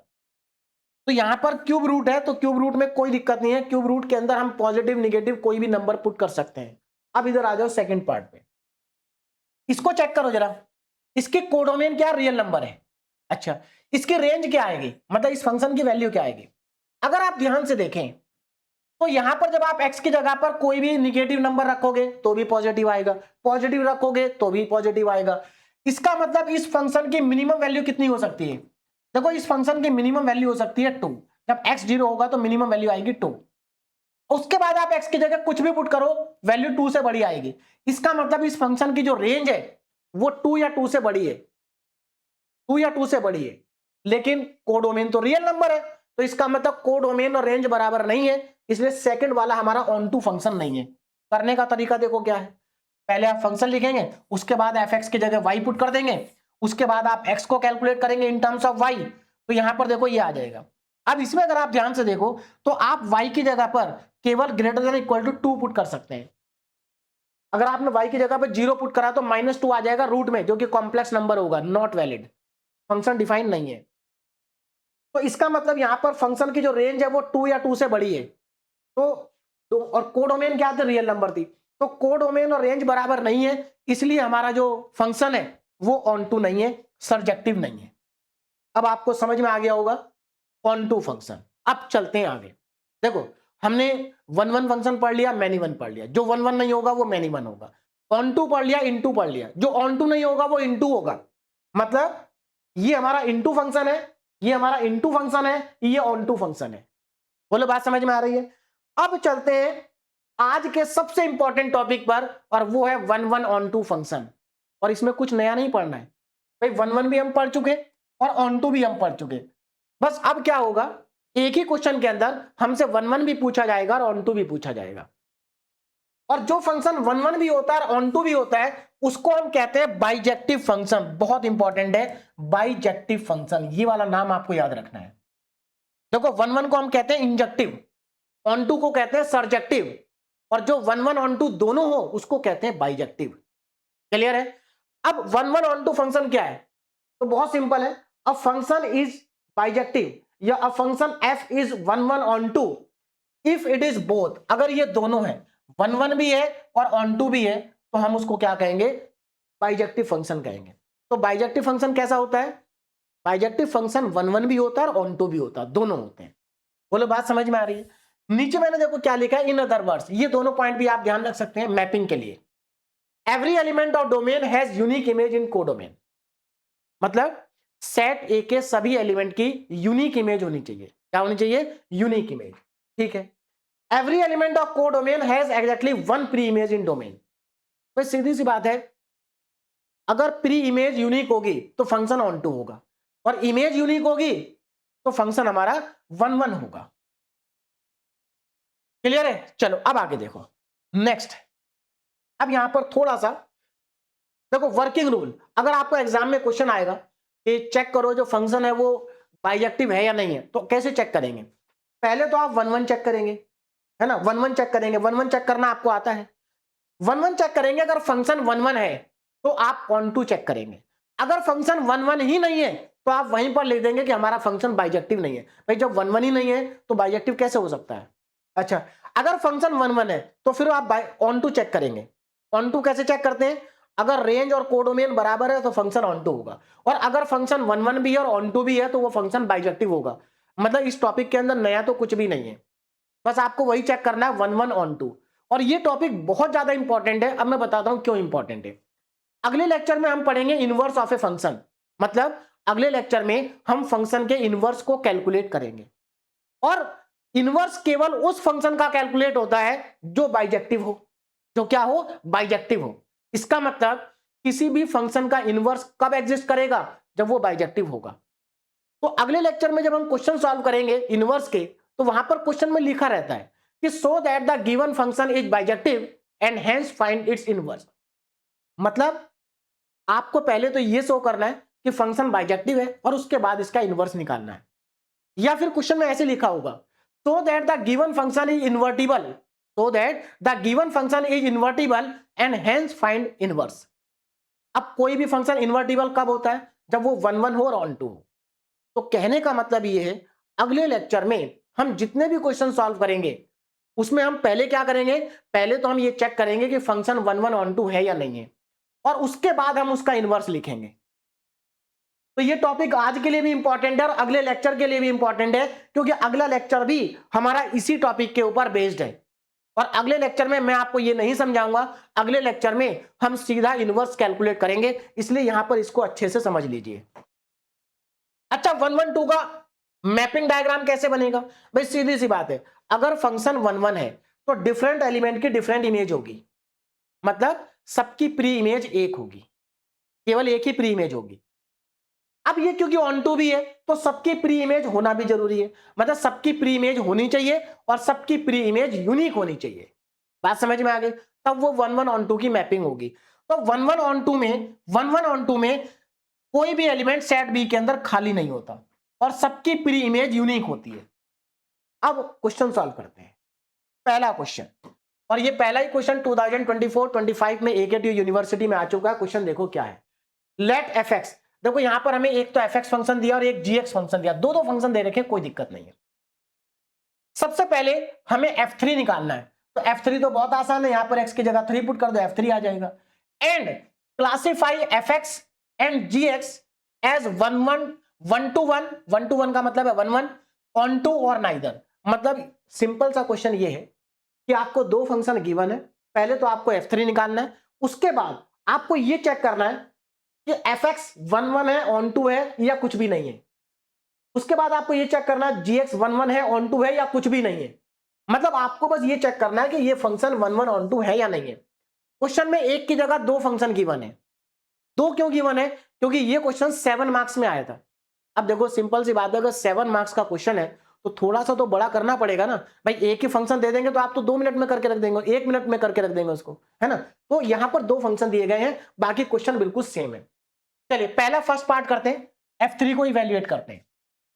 अच्छा एक और चीज, यहां पर हमें यह नहीं बताया गया कि फंक्शन के डोमेन और कोडोमेन क्या है। तो ऐसे केस में हम क्या करते हैं, जहां पर गिवन नहीं होता वहां पर रियल नंबर से रियल नंबर लेते हैं। क्या लेते हैं? रियल नंबर से रियल नंबर। तो हम ये मान के चलेंगे, तो हमारा f जो होगा वो रियल से रियल होगा। अब देखो हमें fx ये दे रखा है, हमसे f3 पूछा है, तो ये तो बहुत ही आसान काम है, x की जगह 3 पुट कर दो तो ये आ जाएगा 14। पहला आंसर हमारा आ गया 14, कोई दिक्कत नहीं है। अब हमें ये चेक करना है ये जो fx है ये 1 1 है या नहीं है, ऑन टू है या नहीं है, चेक करते हैं। तो ये तो हमारे फंक्शन की डोमेन होगी, ये कोडोमेन होगी ना। अब चेक करते हैं पहला part, fx equal to 3x plus 5, ये आपको चेक करना आता है। सबसे पहले हम क्या करेंगे, डोमेन वाले सेट में से 2 एलिमेंट ले लेंगे, है ना। उसके बाद fx1 fx2 के बराबर रख देंगे। जब आप fx1 fx2 को बराबर रखोगे ये 3x1 प्लस 5 आएगा और इधर आ जाएगा 3x2 प्लस 5। 5 से 5 कैंसिल हो जाएगा, 5 से 5 कट जाएगा, 3x1 3x2, 3 से 3 कट जाएगा, x1 इक्वल टू x2। इसका मतलब हमारा जो फंक्शन है वो 1 1 फंक्शन है। कैसा है, 1 1 है, इंजेक्टिव है, ठीक है। अब ये चेक करते हैं कि ऑन टू है या नहीं है। तो ऑन टू के लिए क्या करते हैं, fx equal to 3x plus 5 लिखेंगे। ऑन टू का वर्किंग रूल क्या कहता है कि fx की जगह पर y पुट करो, तो मैंने यहां पर fx की जगह पर y पुट कर दिया 3x प्लस 5। अब 5 को इधर ले आओ, y minus 5 equal to 3x, यहां से x को कैलकुलेट करो तो x आ गया मेरा y माइनस 5 अपॉन 3। और यहां पर अब जरा यहां से चेक करो, अब हमें यह चेक करना है कि यहां पर y की वैल्यू हम क्या क्या पुट कर सकते हैं। मुझे एक बात बताओ, क्या y की कोई ऐसी वैल्यू है जिसके लिए फंक्शन नॉट डिफाइन हो जाए? कोई ऐसी वैल्यू नहीं है ना, क्योंकि न्यूमरेटर में लिखा है। इसका मतलब यहां पर y की जगह पर कोई भी रियल नंबर पुट कर सकते हैं। तो इस फंक्शन की जो रेंज है वो रियल नंबर है। और कोडोमेन क्या है भाई, कोडोमेन भी रियल नंबर है। तो अगर फंक्शन की कोडोमेन भी रियल नंबर है और फंक्शन की रेंज भी रियल नंबर है, इसका मतलब दोनों बराबर है, तो फंक्शन हमारा क्या होगा, ऑन टू होगा। फंक्शन कैसा होगा, ऑन टू फंक्शन होगा। समझ में आ गया, कितना आसान है। और वैसे भी डायरेक्ट देख के भी आप बता सकते हैं। देखो इस फंक्शन की रेंज क्या आएगी, रियल नंबर आएगी। भाई आप x की जगह जब रियल नंबर पुट करोगे तो आपको यहां पर रेंज भी रियल नंबर ही मिलेगी। तो फंक्शन क्या हो गया, ऑन टू हो गया। तो इसका कंक्लूजन क्या है, कंक्लूजन ये है कि जो fx है वो 1 1 ऑन टू फंक्शन है, मतलब fx जो है वो बाइजेक्टिव फंक्शन है। तो हमने क्लासिफाई कर दिया, जो fx है वो 1 1 भी है और ऑन टू भी है। अब चेक करेंगे gx को। नाउ gx, तो again domain real number, codomain real number, तो ये हमारा gx फंक्शन है। इस gx फंक्शन को देखो, ये सीधा सीधा x माइनस 1 का होल स्क्वायर लिखा हुआ है। अब इसको दो तरीके से कर सकते हैं आप। देखो सीधी सी बात है, इसमें स्क्वायर आ रहा है और आपको मालूम है जहां पर स्क्वायर आ जाता है वहां पर दो इनपुट के लिए हमें सेम वैल्यू मिल जाती है। दो इनपुट के लिए सेम वैल्यू मिल जाती है, इसका मतलब ये फंक्शन 1 1 नहीं होगा, क्योंकि सेट हमारा रियल नंबर से रियल नंबर है। अगर मैं यहां पर n से n ले लूंगा तब तो ये 1 1 हो सकता है, लेकिन अभी ये 1 1 नहीं होगा, ये क्या होगा, मैनी 1 होगा। तो अगर आपको पहले से पता है कि जो फंक्शन है वो 1 1 नहीं है, तो ऐसे क्वेश्चन को आप एग्जाम्पल लेके भी प्रूव कर सकते हैं। देखो एक तरीका तो वही है पुराना वाला, ये fx1 इक्वल टू fx2 कर दीजिए आप। तो जब आप fx1 इक्वल टू fx2 करेंगे और उसको सिंप्लीफाई करेंगे तो वहां से आपको पता चल जाएगा कि x1 x2 बराबर नहीं है। दूसरा तरीका क्या है, दूसरा तरीका यह है कि आप यहां पर कोई दो ऐसी वैल्यू ले लो, कोई दो इनपुट ऐसे ले लो जिसके लिए आउटपुट सेम आ जाए। तो अगर आपको कोई ऐसी दो वैल्यू मिल जाती हैं जिनके लिए आउटपुट सेम होगा, तो वहां से हमारा सीधा कंक्लूजन ये निकलेगा कि फंक्शन 1 1 नहीं है, मैनी 1 है, क्योंकि दो इनपुट के लिए सेम आउटपुट आ रहा है। तो देखो अगर आप यहां पर x की जगह पर 0 पुट करें तो 0 माइनस 1 का होल स्क्वायर बनेगा। 0 पुट करें तो 0 माइनस 1 का होल स्क्वायर 1 आएगा। और अगर आप x की जगह पर 2 पुट कर दें 2, तो भी 1 आएगा। तो इसका मतलब 0 और 2 के लिए आउटपुट सेम है। 0 और 2 के लिए क्या है, आउटपुट सेम है। लेकिन 0 और 2 आपस में बराबर नहीं है। 0 और 2 आपस में तो बराबर नहीं है, लेकिन दोनों के लिए आउटपुट सेम है। तो इसका मतलब दो इनपुट के लिए, दो अलग अलग इनपुट के लिए आउटपुट सेम मिल रहा है, तो डिफरेंट एलिमेंट की डिफरेंट इमेज नहीं है। इसका मतलब दो एलिमेंट की इमेज क्या मिल रही है, सेम मिल रही है। तो ये फंक्शन हमारा हो गया मैनी 1, ये फंक्शन हमारा 1 1 नहीं है। बोलो बात समझ में आ रही है, दिस इज नॉट 1 1। अगर 1 1 नहीं है तो कौन सा है, मैनी 1 है। आगे देखो सेकेंड पार्ट, अच्छा सेकंड पार्ट कह रहा हूं मैं। अब ऑन टू चेक करेंगे। ऑन टू को चेक करने का तरीका क्या, अब देखो यहां पर ऑन टू को भी डायरेक्ट चेक कर लेंगे। ये x माइनस 1 का होल स्क्वायर लिखा हुआ है, इसका सीधा सीधा सा मतलब ये है कि इस फंक्शन की जो रेंज है वो हमेशा 0 या 0 से बड़ी आएगी, छोटी आ ही नहीं सकती कभी। 0 कब आएगी, जब यहां पर 1 होगा। अगर यहां पर आप कुछ और नंबर रखोगे तो हमेशा रेंज पॉजिटिव आएगी, क्योंकि होल स्क्वायर लिखा हुआ वैल्यू हमेशा पॉजिटिव मिलेगी। तो इसका मतलब ये है इस फंक्शन की जो रेंज है वो real number, sorry, positive real number है। कैसे है? Positive real number. अच्छा, कोडोमेन क्या है? कोडोमेन रियल नंबर है। तो इसका मतलब कोडोमेन और रेंज बराबर नहीं है, तो हमारा फंक्शन भी ऑन टू नहीं है ना? फंक्शन हमारा ऑन टू नहीं है। और इसका कंक्लूजन ये है कि फंक्शन ना तो 1 1 है ना ऑन टू है। तो हमारा क्वेश्चन हो गया कंप्लीट। अब चलते हैं अगले क्वेश्चन पे। नाउ चेक द इंजेक्टिविटी और सजेक्टिविटी ऑफ द फॉलोइंग फंक्शन। यहां पर हमें दो फंक्शन दे रखे हैं, हमें ये चेक करना है कि ये इंजेक्टिव है या नहीं है, सर्जेक्टिव है या नहीं है। मतलब 1 1 चेक करना, ऑन टू चेक करना है। तो मेरे ख्याल से अब आपको आसानी से समझ में आ गया होगा। बहुत सिंपल क्वेश्चन है। देखो पहला वाला पार्ट, नेचुरल नंबर से नेचुरल नंबर है और f x equal to x square. ये क्वेश्चन मैं पहले भी करा चुका हूं, स्टार्टिंग में किया था हमने 1 1 में। तो देखो यहां पर ये फंक्शन है, तो सीधी सी बात है हम इस वाले में से दो एलिमेंट लेंगे x1 x2, और यहां पर अगर मैं x1 रखूंगा तो x1 का स्क्वायर हो जाएगा, x2 रखूंगा तो x2 का स्क्वायर हो जाएगा। क्या मैं यहां पर स्क्वायर से स्क्वायर को हटा सकता हूं? बिल्कुल हटा सकते हैं, क्योंकि यहां पर नेचुरल नंबर है। अगर ये रियल नंबर होता तो नहीं हटा सकते थे, जैसे कि पहले हम ये क्वेश्चन कर चुके हैं जहां पर रियल नंबर था, लेकिन यहां पर हटा सकते हैं। इसका मतलब x1 x2 बराबर है और हमारा जो फंक्शन है वो 1 1 है। तो अब आपको क्लियर हो गया होगा डिफरेंस। पहले वाले क्वेश्चन में इस वाले क्वेश्चन में क्या डिफरेंस है? केवल इसका डिफरेंस है, वहां पर आर आर लिखा था। तो अगर यहां पर आर आर होगा तो स्क्वायर से स्क्वायर नहीं हटा सकते और x1 x2 बराबर नहीं होंगे। क्लियर है? अच्छा, अब हमें इसका क्या निकालना है? अब हमें ये चेक करना है कि ऑन टू है या नहीं है। तो ऑन टू को चेक करने का तरीका क्या है? एफ एक्स की जगह वाई पुट करेंगे तो y equal to x square हो जाएगा। फिर एक्स स्क्वायर निकालेंगे इन टर्म्स ऑफ वाई, तो एक्स इक्वल टू आ जाएगा रूट वाई। अब मुझे एक बात बताओ, यहां पर y की वैल्यू क्या हो सकती है? यहां पर y कोई भी पॉजिटिव रियल नंबर हो सकता है, पॉजिटिव रियल नंबर हो सकता है ना? ठीक है, लेकिन हमारा तो डोमेन और कोडोमेन दोनों ही नेचुरल नंबर है, दोनों ही नेचुरल नंबर है। मतलब x भी नेचुरल नंबर होना चाहिए, y भी नेचुरल नंबर होना चाहिए। क्या मैं यहां पर y की जगह पर नेचुरल नंबर पुट कर सकता हूं? बिल्कुल कर सकते हैं, नेचुरल नंबर बिल्कुल हम यहां पर पुट कर सकते हैं। लेकिन एक प्रॉब्लम है। प्रॉब्लम क्या है? अगर मैं यहां पर y की जगह पर 2 पुट कर दूं, 2 क्या नेचुरल नंबर है, तो क्या मुझे x की वैल्यू मिलेगी? नहीं मिलेगी। देखो क्यों? x भी तो नेचुरल नंबर है, x भी नेचुरल नंबर है और y भी नेचुरल नंबर है। इसका मतलब ये हुआ हमें 2 के लिए, आप इसको ऐसा सोचो, ये मेरे पास दो सेट हैं, दोनों सेट नेचुरल नंबर के हैं। दोनों सेट क्या है? नेचुरल नंबर के। मैं मान लो यहां पर दो नेचुरल नंबर ले लेता हूं, 1 और 2। यहां पर मैं ले लेता हूं 1 2 3 4। दोनों सेट क्या है? नेचुरल नंबर के हैं, 1 2 3 4। देखो अब यहां पर सिंपल सी बात है, अगर मैं यहां पर x की जगह 1 रखूंगा, x की जगह 1 रखूंगा तो मुझे आउटपुट भी 1 मिलेगा। अगर मैं x की जगह 2 लिखूंगा तो मेरे को आउटपुट 4 मिलेगा। अगर मैं यहां पर 3 कर दूं तो मुझे यहां पर 9 मिलेगा। तो मुझे एक बात बताओ, 2 की प्री इमेज मिलेगी क्या? नहीं मिलेगी। 3 की प्री इमेज मिलेगी क्या? नहीं मिलेगी।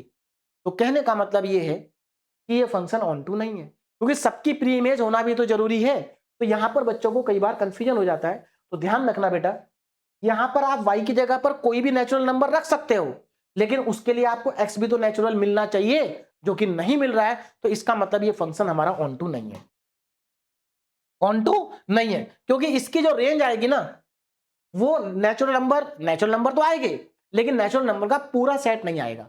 नेचुरल नंबर केवल वो वाले आएंगे जिनका परफेक्ट स्क्वायर होता है, बस। चलिए आगे बढ़ते हैं। अब इसका जो सेकंड पार्ट है इसको आप अपने आप कर लेंगे। देखो क्या है, यहां पर डोमेन और रेंज, डोमेन और कोडोमेन दोनों इंटीजर हैं। तो अगर ये दोनों ही इंटीजर है तो इस बार ये 1 1 भी नहीं होगा, ऑन टू भी नहीं होगा। देखो यहां पर इस बार इंटीजर है बेटा, क्या है? इंटीजर। और इंटीजर अगर है तो देखो जरा चेक करो, अगर इंटीजर है तो आप x1 x2 को इंटीजर लेंगे, तो क्या इंटीजर के केस में स्क्वायर से स्क्वायर हटा सकते हैं? इंटीजर के केस में भी स्क्वायर से स्क्वायर नहीं हटा सकते। क्यों? क्योंकि -2 भी इंटीजर है और +2 भी इंटीजर है, और हम इन दोनों का स्क्वायर नहीं हटा सकते, क्योंकि -2 और +2 बराबर नहीं होते। तो इंटीजर के केस में भी स्क्वायर नहीं हटा सकते। इसका मतलब x1 x2 बराबर नहीं है, हमारा फंक्शन इंजेक्टिव नहीं है। अब यहां पर देखो, जब आप ऑन टू चेक करेंगे तो एफ एक्स की जगह वाई रखेंगे, एक्स निकालेंगे तो ये आ जाएगा। मुझे एक बात बताओ, क्या हम y की जगह पर इंटीजर पुट कर सकते हैं? बिल्कुल कर सकते हैं।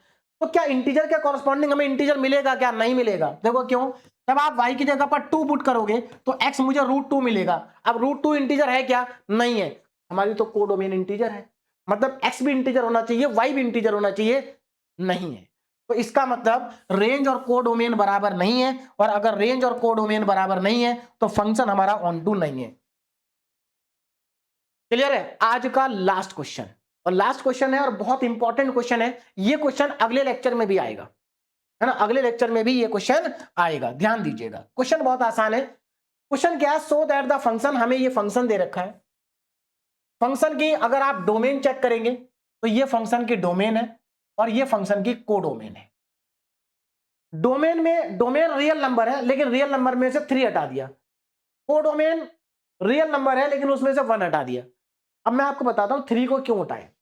देखो 3 को इसलिए हटाया क्योंकि 3 पर ये फंक्शन नॉट डिफाइन है, तो इसलिए उन्होंने पहले से ही उसके डोमेन से 3 को हटा दिया। अब इसमें से 1 क्यों हटाया ये हमें बाद में जाके पता चलेगा। तो अब आपको समझ में आ गया होगा कि डोमेन में से 3 को क्यों हटाया है, क्योंकि 3 पर ये फंक्शन डिफाइन नहीं है, 3 पे फंक्शन डिफाइन नहीं है। तो हमें क्या करना है, हमें ये शो करना है कि ये जो फंक्शन है ये बाइजेक्टिव फंक्शन है। कैसा है? बाइजेक्टिव। और ये क्वेश्चन AKTU में आ चुका है 21, 22 में, और इसके अलावा और भी कई बार ये फंक्शन आ चुका है। इस फंक्शन का इनवर्स कैलकुलेट करने के लिए भी कई बार आ चुका है। ध्यान से देखो जरा ना। तो सबसे पहले क्या करेंगे, ये चेक करेंगे कि ये 1 1 है या नहीं है। तो ये हमारा फंक्शन है। 1 1 को चेक करने के लिए हम क्या करते हैं, ये जो डोमेन का सेट है इसमें से 2 एलिमेंट लेंगे, x1 और x2। ले लिए मैंने x1 x2, 2 एलिमेंट हमने इसमें से ले लिए। फिर fx1 fx2 को बराबर रख देंगे, बराबर रख दिया। तो क्या होगा, जब आप यहां पर x1 रखेंगे तो ये भी x1 ये भी x1 हो जाएगा। देखो जब आप यहां पर x2 रखेंगे तो ये भी x2 ये भी x2 हो जाएगा, ये आ गया। अब हमें इनको क्या करना है, सिंप्लीफाई करना है। तो क्रॉस मल्टीप्लाई कर दीजिए, क्रॉस मल्टीप्लाई, क्रॉस मल्टीप्लाई सबको करना आता है, मैंने क्रॉस मल्टीप्लाई कर दिया। क्रॉस मल्टीप्लाई करने के बाद इनको मल्टीप्लाई कर देंगे, वो भी मैंने कर दिया। अब यहां पर जो कैंसिल हो रहा है उसको कैंसिल कर देंगे, 6 से 6 कैंसिल हो गया भाई, है ना, 6 से 6 क्या हो गया, कैंसिल। x1 x2 कैंसिल हो गया, जो बचा हुआ पार्ट था मैंने यहां पर लिख दिया। अब देखो ये माइनस का 3x1 है, ये माइनस का 2x1 है, जब इधर आएगा तो ये प्लस हो जाएगा, तो इधर माइनस x1 बचेगा। ये माइनस का 3x2 है, ये माइनस का 2x2 है, उधर जाएगा तो माइनस का x2 बचेगा, माइनस से माइनस खत्म हो जाएगा, x1 इक्वल टू x2 आ जाएगा। इसका मतलब फंक्शन हमारा इंजेक्टिव है। समझ में आ गया? कितना आसान है। अब हमें चेक करना है कि हमारा जो फंक्शन है वो ऑन टू है या नहीं है, मतलब सर्जेक्टिव है या नहीं है। अगर इंजेक्टिव भी होगा, सर्जेक्टिव भी होगा, तो बाइजेक्टिव भी होगा। चलिए भाई स्टार्ट करते हैं। fx इक्वल टू हमें जो फंक्शन दे रखा है वहीं से स्टार्ट करेंगे। तो ऑन टू को चेक करने का वर्किंग रूल क्या होता है, सबसे पहले हम fx की जगह पर y पुट करते हैं, हमने कर दिया।